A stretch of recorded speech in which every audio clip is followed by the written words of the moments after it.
Taigi sveiki visi. Ir šiandien vėlgi aš ir tema apie iš kur kyla pykčiai.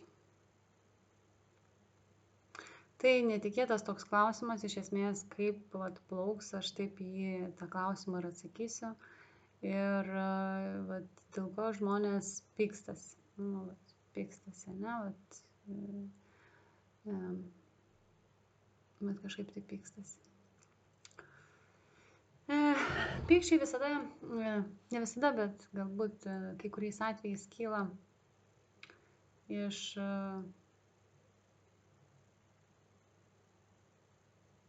netvirumo, galbūt taip galima pasakyti. Kai žmogus yra atviras, aš visada kalbu, kai žmogus yra išties atviras, nėra pykčių. Pyktis yra neišreikšta emocija, kuri išlenda tais atvejais, kada buvo kažkas nepasakyta. Nepasakyta tai gali būti tikėtasi kažko tai. Jeigu tikėjusi žmogus kažko tai ir to negavo, tai įvyksta pyktis. Paskui vėliau, po kurio tai laiko, žmogus pasako tai ir tai yra pasakoma jau po to, tai vadinasi, po kažkurio tai laiko. Tai pyktis iš esmės yra kažkas, ko žmogus neišsako. Aš visada kalbu, kad atvirumas atveria labai didelius vartus. Atvirumas tai vadinasi, nieko nėra gyvenime apskritai gėdingo kažkas, ar ten, ko galima ar negalima daryti, tai yra tiesiog kažkokie tai tam tikri stereotipai. Kiekvienas žmogus turi pilną laisvę ir teisę, kiekvienas žmogus, ne?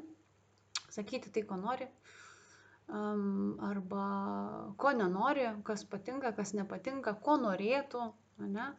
Ir kada šitie dalykai yra kalbama apie tai, aišku, nereikia dabar čia su kiekvienu žmogumu eiti gatvę ir sakyti, aš noriu ten, tai vėlgi ne, bet šiaip tai tarpusavio santykiuose, jeigu kalbėti, tai atviri pokalbiai, atviras pasikalbėjimas, vienas kito supratingumas, vadinasi, vienas kitą suprasti dėl kito žmogaus norų ir pasirinkimų. Tai yra pats didžiausias momentas, vadinasi, ką žmogus be pasirinktų, kitas žmogus priima jo pasirinkimą. Ir kada mes žmonės gebame išgirsti vienas kitą, taip tiesiog žmogaus pasirinkimas. Ir tai iš esmės mokina dar vieno pagrindinio dalyko - nesisavinti žmogaus, kad ir ką jis nusprendžia. Ir tada nėra pykčių. Žinoma, pyktis dar yra kita pusė, kada jisai veikia kaip kažkokia apsauga. Nes pyktis yra lygu baimė ir vėliau jisai persipina su kažkiek tai agresijos. Jeigu kalbėti apie šį momentą, tai tada tiesiog pyktis yra reikalingas tais atvejais, kai reikia kažkur tai save apsiginti, ir įsijungia pykčio kažkokia tai energija, nes pyktis yra energija, reakcija kažkokia tai atitinkamoj vietoj. Ir aš visada kalbu apie tai, kad nėra kažkokių tai blogų ar gerų dalykų, bet jie yra vietoj arba ne vietoj ir laiku, arba ne vietoj ir ne laiku. Tai jeigu, tarkime, einant gatve iš jūsų kažkas bando atimti rankinę, tai savaime suprantama, pykčio metu žmogaus reakcija sureaguoja ir pyktis kaip energija, kaip agresija kažkokia tai, jinai yra skirta tam, kad tuo metu apsiginti save. Taip.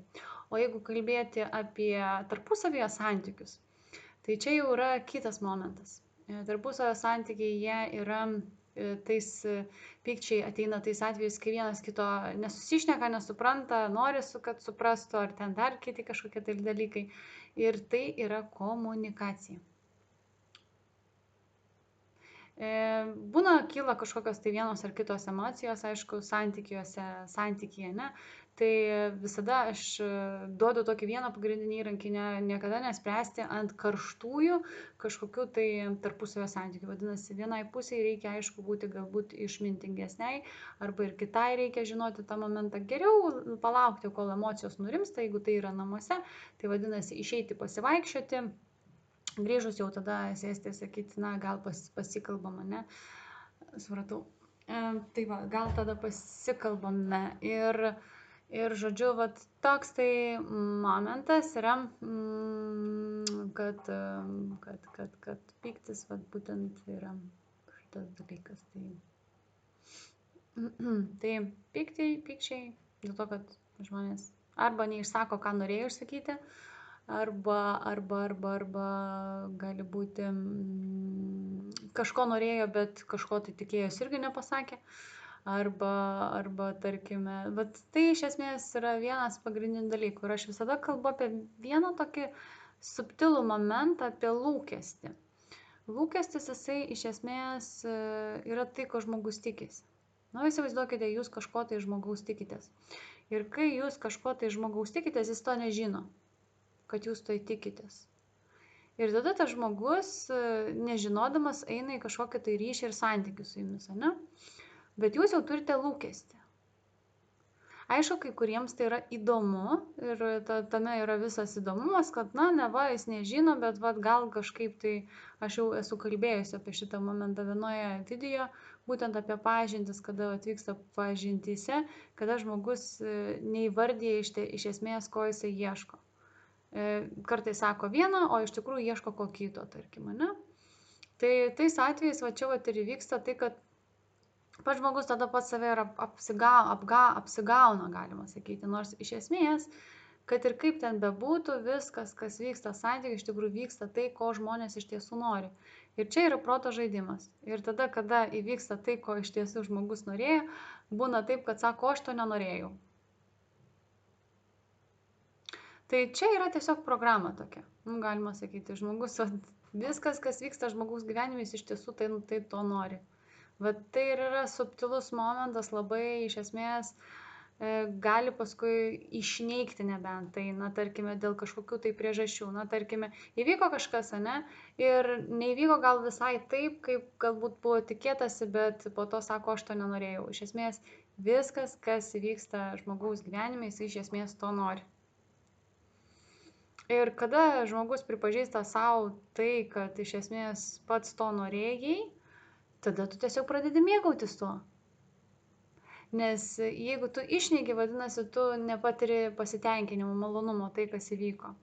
Ir esmė yra tame, kad kada yra lūkestis, tada gaunasi taip, kad žmogus nepatiria džiaugsmo.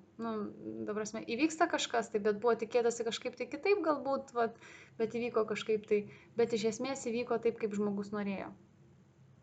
Viskas gyvenime, kas vyksta, iš esmės žmogus pats to nori.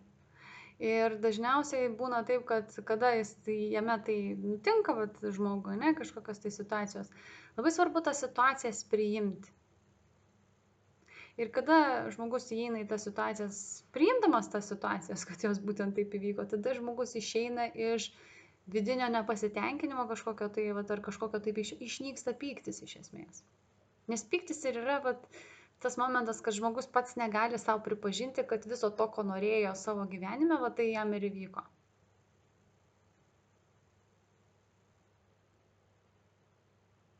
Ir tada žmogus išeina iš kažkokio tai vidinio diskomforto, ar ten, norėjau aš kitaip. Iš tikrųjų, ne, tu nenorėjai kitaip, tu norėjai taip, kaip viskas ir įvyko. Jeigu būtum nenorėjęs, būtum tai neįvykę. Iš esmės žmonės susitinka, tokius momentus. Tik tai galbūt kartais įsitikinimai, yra tokie, kad, taip yra neetiška, nekorektiška galbūt, arba gal ten kažkaip tai ne per greitai ten judėjimas vyko, ar ten kažką tai padariau. Tai yra, tai būtent, aš bandau užčiopti tą tokį momentą, tai būtent yra tai, kas vėliau ateina kaip protas, kaip kažkoks įsitikinimas. Galbūt aš pasakyčiau tai kažkoks įsitikinimas, kurį žmogus pats užsideda savo tą įsitikinimą. Ir tada, kada įvyksta kažkaip tai kitaip, bet tada ir gaunasi taip, kad žmogus pats ten ir pyksta, netarkim. Tai kažkada manęs vienas žmogus klausė, tai kaip tu gyveni? Aš iš tikrųjų gyvenu taip, kad viskas, kas vyksta mano gyvenime, aš dėl to tiesiog nereaguoju tai. Tai ir yra viskas. Yra žmonės, kuriems įvyksta kažkas tai gyvenime ir jie nervinasi dėl to. O aš gyvenu taip, kad įvyko kažkas gyvenime, aš dėl to vis, įvyko, situacija buvo ir aš einu toliau.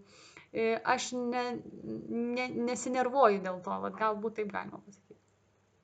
Ir dėl to pas mane yra pasitenkinimas tam tikromis situacijomis, kurios jos vyko, jos nei ten netobulos ar tobulos, jos tiesiog tokios. Vadinasi, taip, ta situacija tuo metu, tarkime, kažkokia tai gyvenimiška situacija, jinai taip išplaukė, jinai taip išgyventa buvo ir tiesiog, taip išgyventa, tai nereiškia, kad vėl taip pat bus išgyventa, aš einu toliau ir tada, žodžiu, patiri vėl kažkokių kitų įvykių.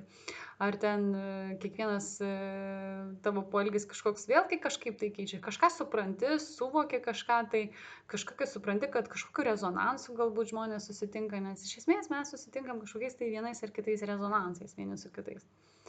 Ir tu pastebi rezonansas koks, tau žmogus parodo tavo rezonansą, tu parodai jam jo rezonansą, jeigu jisai geba į tai atkreipti dėmesį, jisai tai pastebės, tu atkreipsi dėmesį, irgi tai pastebėsi, rezonansas išsisprendė, žmonės tuo metu jie būna ir atitolsta, ir išsiskirsto, tada, kada vėl kažkoks rezonansas gali vėl, kaip sakant, gyvenimas sujungti tos žmonės. Bet kažkaip taip, ir tada, kada tu nebenori nieko keisti, iš esmės. Tu žinai, kad tau to reikėjo. Ir ateina po to suvokimas, dėl ko tau tai reikėjo. Dažnu atveju žmogus nori iš karto suprasti. Kartais kai kurie iš karto suvokia jau pačioj situacijoje, o kai kurie suvokia išgyvenę tą situaciją. Bet aš daugiau esu linkusi, jeigu jau einama į išgyvenimą situacijos, tai leisti savo išgyventi visą tą situaciją taip, kaip jinai išsigyvena. Tiesiog atsipalaiduoji ir leidi savo išgyventi tą situaciją ir tu pereini, vadinasi, tą situaciją ir vėliau ateina tau kažkokie tai suvokimai ir įsisąmonimai, kodėl ta situacija apskritai tavo gyvenime buvo. Tada žmogus išeina iš tos situacijos neigimo, išneigimo ar ten dar kažko. Tai jis nebeišneigia tos situacijos, o į situaciją žiūri kaip į galimybę kažką tai suprasti. Tada žmogus auga pats vidumi savo. Vadinasi, auga savo išmintimi, auga savo suvokimu, atsiranda žinių daugiau, kažkokios patirties, jau grįžta iš tos patirties iš esmės ūgtelėjęs, tai vadinasi, daugiau žinių turintis, nes pirmiausia perleido per savo patirtį. Ir kada aš kalbu, kada mes perleidžiam per savo patirtį kažką, tai yra ta patirtis, kuri yra tikra, grina ir yra to žmogaus patirties, pastebėjimai, įžvalgos ir panašiai. Na, tarkime, pateikiu pavyzdį, skaitimas knygos, tai nereiškia, kad tai yra tavo patirtis. Bet kada tu perskaitęs knygą tą patiri, tada tu suvoki dar giliau kažkokius tai tam tikrus dalykus ir gali padaryti savo kažkokius tai pastebėjimus ir įžvalgas. Ir galbūt netgi tą knygą vėlgi kitaip suprasi. Tai vat aš kalbu apie tai, kai yra patirtis. Tai tie vat būtent kas medituoja, kas užsiema saviugda ir panašiai, tai būtent tos patirtis, nebijokite tų patirčių, kiekviena patirtis, kad ir kokia ten patirtis jinai yra, nevertinti tos patirties, jinai ten gera ar bloga, ar turėjo taip būti, ar turėjo kitaip būti. Esmė yra tame, kada žmogus eina saviugda, pas jį ateina tokios kažkokios tai patirtis, kurių jam reikia, kad jis galėtų suprasti kažkada tai nesuprasta kažkokį tai dalyką, kažkokį tai rezonansą. Galbūt aš kalbėčiau daugiau taip, ne? Ir tada ta patirtis praeinama, suvokimai ateina, kažkokie paleidimai ateina, ne tai, kad paleidimas kažkokia gali būti žmogus ar dar kažko, nes kartais žmogus, kai kalbėjo apie paleidimą, tai jam atrodo, kad žmogų ten paleisti reikia ar dar kažką, nebūtinai pasileidžia patirtis. Kai patirtis pasileidžia, tu su tuo pačiu žmogumi gali komunikuoti jau visiškai kitam lygmenyje, galima sakyti. Kitoks santykis tarp jūsų įvyksta. Kitu atveju, jeigu, tarkime, vienas įsisprendė rezonansą, tarkime, ir ūgtelėjo lygmenių kažkokiu tai, ne? Ir jeigu jūs laikė tik tai tas rezonansas, savaime suprantama rezonansas nutrūksta ir tokiu atveju jūs nebegalite komunikuoti, nes jeigu buvo žmonės susitikę būtent tam rezonansui, tai rezonansas, kada jisai yra išsprendžiamas, tarkim, išanalizuojamas, išgyvenamas rezonansas, automatiškai tas santykis jisai nutrūksta ir kartais žmonėms kyla klausimas, kodėl aš to žmogaus daugiau nesutinku, dėl to, kad rezonansas yra išdirbtas. Ir jeigu nėra rezonanso, tiesiog žmonės vienas prie kito nepritraukia, galima, ta prasme, neprisitraukia du žmonės. Mes iš esmės susitinkam rezonansais kažkokiais. Netgi tie žmonės, kurie gyvena šeimose, sukūrė šeimas, jie irgi rezonanse. Ir rezonansas tai yra rezonansas. Jie gyvena tą gyvenimą, šeimos gyvenimą rezonanse kažkokiam tai. Tie, kurie yra daugiau einantis po vieną gyvenime, nes yra, tarkime, žmonės, kurie eina daugiau grupėmis kažkokioms tai, o yra žmonės, kurie eina po vieną, tarkime, su savim dirbdami, ne bendroj kažkokioj tai sąmoniai, galima sakyti, o eina po vieną. Tai tie daugiau ir eina per savo tą patirtį, paskui vėl susitinka su kitais, kažką prakalba, prašneka, vienas su kitu pasidalina ir vėl jie eina per kažkokias vėlgi patirtis. Tų patirčių, kurių reikia. Ir ta patirtis iš esmės jinai ateina būtent ta, kurios žmogui reikia dėl kažkokios priežasties. Ir tada žmogus išeina iš lūkesčio kažkokio tai vertinimo arba pykčių kažkokių tai ten taip toliau. Tai yra kiti momentai. Netgi tas pats pyktis kažkoks tai ginčas, kivirčas, jis irgi gali vesti į kažkokį tai suvokimą. Tarkime, žmonės ten išsako kažką tai, ne, arba būna susitinka paskutinį kartą išsakyti kažką vienas kitam ir ryšys nutrūksta. Būna ir tokių atvejų. Vienas kitam pasako kažką ir viskas, ir ryšys nutrūksta. Tai aš visada kalbu apie tai, kad nebijokite paleisti situacijų, paleisti žmonių, neprisirišti prie jų ir panašiai, dėl to, kad kiekvieną kartą jūs einate toliau ir kiekvieną kartą vis tas vidinis jūsų, ta vidinė jūsų sinergija su kitais žmonėmis, jinai gali vėlgi kitose lygmenėse susijungti. Tai galbūt kažkiek tai tiek. Tai čia apie tos, kad mes gebame vieni su kitais paskui žiūrėti su džiaugsmu, ir vis to daugiau to džiaugsmo įvyksta ir tada tu nebegali žiūrėti į gyvenimą arba gyvenimiškas situacijas be kažkokio tai, negali, tiesiog tau kiekviena situacija yra nuostabi situacija, nes kaip gali nebūti nuostabi situacija, jeigu tu po tos situacijos ūgteli, užaugi. Bet, kaip ir minėjau, tam turi ateiti laikas. Dėl to pyktis jisai sustabdo, jeigu, tarkime, žmogus pyksta ant tos situacijos, sustabdo nuo suvokimo. Todėl reikia paleisti, kaip ir sakoma, kyla emocija kažkokia ar dar kažką, tu jos nevertini, tu ją stebi, tu leidi jai praeiti. Tu tampi stebėtojas to, kas vyksta su tavo kūnu ir vadinasi, ir tada atsiranda laisvė. Ir kai atsiranda laisvė, tada po kurio laiko, vienam ten po savaitės, kitam kitą dieną gali ateiti suvokimai, kitam ten po mėnesio, metų ir panašiai, visai būna. Ir kiekvienas žmogus turi savo judėjimo tempą. Ir taip įvyksta suvokimas, įsisąmoninimas ir tada žmogus užauga ir jisai eina toliau. Tada kiekvienas žmogus tampa tau kaip tas žmogus, su kuriuo tu susitinki dėl kažkokios tai bendros priežasties. Ir tai yra patys nuostabiausi dalykai, jūs susitinkat dėl bendros kažkokios tai priežasties, tą priežastį jūs išgyvenate, tai yra nuostabu, kai du žmonės išgyvena kažkokią tai priežastį. Ir po tos priežasties vienas suvokia savo tam tikrus dalykus, kitas supranta savo tam tikrus dalykus. Ir tada įvyksta dėkingumas. Taip ateina dėkingumas. Kai kalbama apie dėkingumą, kad yra dėkingumo praktikos, tai yra kalbama, bet dėkingumas jisai ateina tada, kada yra suvokimas prasmės, to momento, dėl ko žmonės susitiko.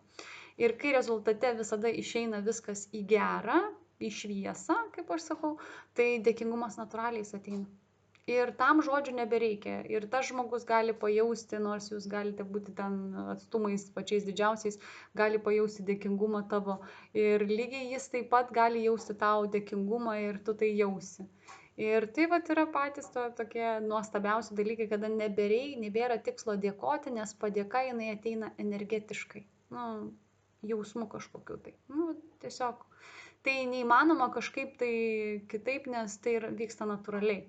Ta prasme, kai ateina dėkingumas, tai situacijai tu supranti, kad be to žmogaus tu negalėjai suprasti arba suvokti tam tikrų dalykų ir dėl to ateina dėkingumas, nes be kito žmogus nepatiria ir negali kažko tai suvokti. Mums reikalingas kitas žmogus tam, kad įvyktų rezonansas. Rezonansas įvyksta, tai tada jau kitas klausimas, kaip kas suvokia savo patirtis. Tai vat kažkaip taip ir į tą kalbą, kas yra pyktis, tai pyktis yra reakcija kažkokia tai. Reakcija dažniausiai to, kas buvo galbūt nepasakyta, neišsakyta, tylėta, nekalbėta apie tai. Ir tai išeina kaip fanfaras kažkoks. Ir ar tai yra vėlgi gerai, ar tai yra blogai, tai negali vertinti, nes jeigu tu vertini, ar tai blogai tas pyktis ar gerai, ne, jisai tam tikroje vietoje jisai atneša rezultatų. Todėl jeigu kalbėti apie pykčio vietoje ir laiku, tai taip, mes pykčio pagalba, mes save apsiginam, mes apsaugom save ir panašiai ir taip toliau. Bet kada iškyla pykčio šiaip priepuoliai, tarkim, tai galbūt jau tada reikėtų, aišku, į tai atkreipti dėmesį, bet vėlgi tai ne faktas, yra meditacijos, kuriuose žmonės išlieja savo emocijas, bet kuo daugiau atsiranda meilės tavyje vadinasi, kuo daugiau priėmimo, tuo tas pyktis jisai tampa kaip energija kažkokia, tai energija, kuri kažkur kažkada tai buvo kažko tai nepadaryta. O nepadaryta dėl to, nes tuo metu buvo toks suvokimas ir taip žmogus tiesiog suvokdamas reiškėsi. Ir viskas, ir tai yra tik tai tokie momentai. Tai viskas gyvenime yra labai nuostabu, gražu ir iš esmės galiu pasakyti, saviugdos kelias jisai yra nuostabiausias kelias, kurį bent jau man tenka patirti ir aš iki šiandien irgi einu tos patirtis ir patirinėju kažką tai tam, kad vėl grįžčiau iš tos patirties jau dar ūgtelėjus, užaugusi ir suvokusi kažkokius tam tikrus kitus dalykus. Tai tai aš šiandien daugiau apie tai ir kalbu, kad mėgaukitės patirtimis. Sako, kol žmogus patiria, tol jis yra gyvas, vadinasi, gyvena jisai. Kai jau nebebus patirčių, tai tada jau sakysim, kad mes nušvitę būdos ten ir galėsime sėdėti kalnuose lotoso pozoj, o lotoso pozoj sėdėjimas tai nėra gyvenimas. Gyvenimas yra patirtis, vadinasi, patyrimas kažkoks, tai patyrimas tam tikrų situacijų, patirčių, suvokimas kažko tai, gebėjimas vis tapti laimingesniems, linksmesniems, džiugesniems, mėgautis gyvenimo malonumais ir panašiai. Tai yra gyvenimas, o jeigu, kaip aš sakau, nebebus patirčių, tai viskas, tada jau mes sėdim ten kažkur tai atsisėdę lotoso pozoj. Tai aš visada sakau, kad neiškeiskite tos meditacijos į gyvenimą. Gyvenimas tampa meditatyvus, bet vis tiek gyvenime žmogus nuolatos patiria kažkokias tai patirtis, vadinasi, kažkokias tai patirtis, kurių žmogus gyvena. Ir tai yra, kaip aš sakau, begalybė kažkokių tai patirčių ir panašiai. Tai šiandien tiek tada apie pyktį ir, kaip aš sakau, būkite atvirais, kiek būnasi, tiek ir būkite, išsakykite tuo metu arba darykite tai būtent tą akimirką, kada jums norisi tai padaryti, negalvojant ten, ar ten, žodžiu, neužsidėkit iš ankstinių kažkokių tai programų arba dar kažko tai, kad būtent taip ir nutiks. Jeigu gyvenime nutiko kažkada, tai ten kažkaip tai vadinasi, dabar tai jau visada. Tai nenoriu programuoti šito dalyko, ta prasme. Kiekvienas kartas jisai yra kitoks ir jeigu žmogus suvokia tam tikrus dalykus, jisai eina kitą patirtį ir taip įgyja patirties ir žinių ir aš sakau, tada dalinasi su kitais, o žinai, man buvo taip, o aš tada supratau taip, o aš supratau taip, o aš galvojau, kad yra taip, o tu galvoji, kad yra kitaip, aha, dabar mes viską suprantame. Tai aš linkiu atvirai kalbėtis, vienas į kitą žiūrėti mylinčiom akim, o jeigu pyksti, sako, prieik ir apkabink. Ir jeigu pykčio metu tu apkabini žmogų, natūraliai tu jau kuri kitą santykį. Tai aš šiandien jums ir linkiu nepyktis, o kada pyksti, prieik ir apkabink.